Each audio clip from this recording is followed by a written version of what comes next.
Corona से लेकर Ebola तक दुनिया की सेहत पर नजर रखने वाली सबसे बड़ी संस्थान WHO और दुनिया की सबसे बड़ी ताकत अमेरिका अब एक मंच पर नहीं है। गुरुवार को अमेरिका ने वो फैसला लागू कर दिया जिसकी चर्चा पिछले एक साल से हो रही थी। ट्रंप प्रशासन ने आधिकारिक ऐलान कर दिया कि अमेरिका अब वर्ल्ड हेल्थ ऑर्गेनाइजेशन से पूरी तरह बाहर है। नमस्ते, मैं हूं निशांत। अमेरिका ने वर्ल्ड हेल्थ ऑर्गेनाइजेशन से पूरी तरह बाहर निकलने का फैसला लागू कर दिया है। गुरुवार को ट्रंप एडमिनिस्ट्रेशन ने इसका ऑफिशियल अनाउंसमेंट कर दिया। यह फैसला उस आदेश के ठीक एक साल बाद लागू हुआ जिस पर प्रेसिडेंट डोनाल्ड ट्रंप ने WHO छोड़ने की प्रोसेस शुरू करने के लिए साइन किया। अमेरिकी सरकार ने बताया कि यह कदम हेल्थ डिपार्टमेंट और फाइनेंस मिनिस्ट्री की तरफ से लिया गया है।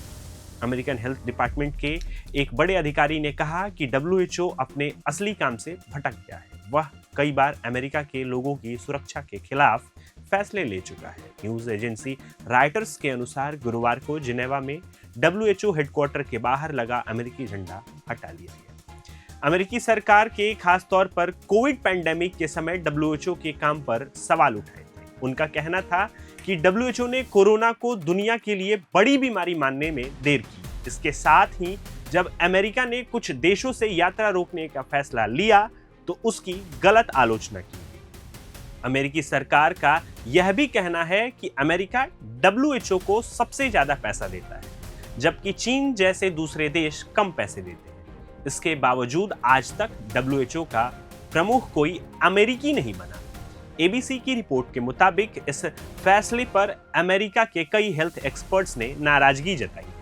उनका कहना है कि WHO से बाहर जाने से अमेरिका को भविष्य में बीमारियों से लड़ने में नुकसान होगा।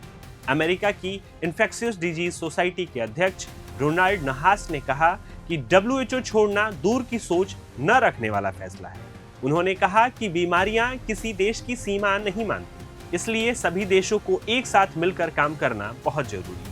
नहास ने यह भी कहा कि WHO से बाहर होने पर अमेरिका को इबोला जैसी नई बीमारियों पर नजर रखने में दिक्कत होगी और हर साल फैलने वाले फ्लू से निपटना भी मुश्किल हो जाएगा।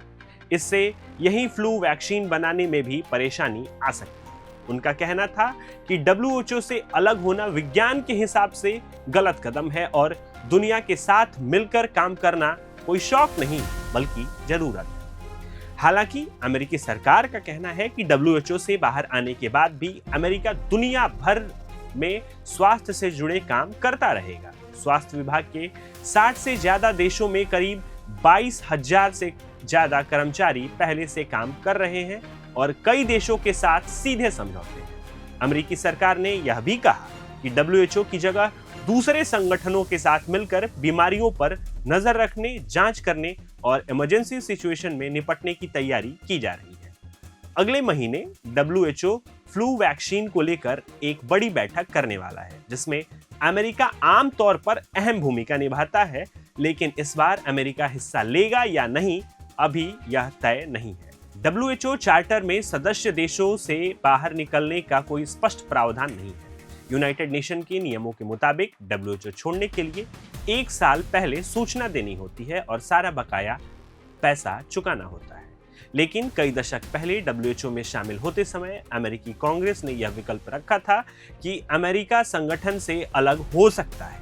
अमेरिका के मामले में पहली शर्त पूरी होती दिखाई देती है। एक साल पहले प्रेसिडेंट ट्रंप ने अमेरिका के WHO से बाहर निकलने की सूचना दे दी थी, लेकिन अमेरिका ने अभी तक अपने सभी बकाया शुल्क नहीं चुकाए हैं, जिसमें बाइडेन एडमिनिस्ट्रेशन के अंतिम साल का बकाया भी शामिल है। ABC की रिपोर्ट के मुताबिक अमेरिका पर अभी भी 2024-25 के लिए $270 मिलियन से ज्यादा का बकाया है। हालांकि अमेरिकी अधिकारियों का कहना है कि WHO के नियमों के तहत अमेरिका पर यह पैसा देना जरूरी नहीं है, यानी कि WHO खुद कह रहा है कि अमेरिका पैसा ना भी दे तो निकल सकता है।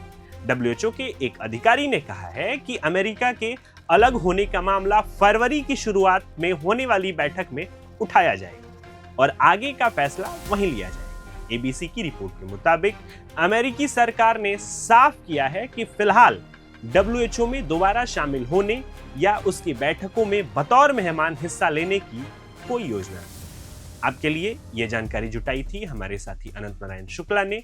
अमेरिका के इस निर्णय पर आपका क्या राय है, कमेंट बॉक्स में जरूर बताएं। प्रभातखबर.com, विश्वास वही, रफ्तार नहीं।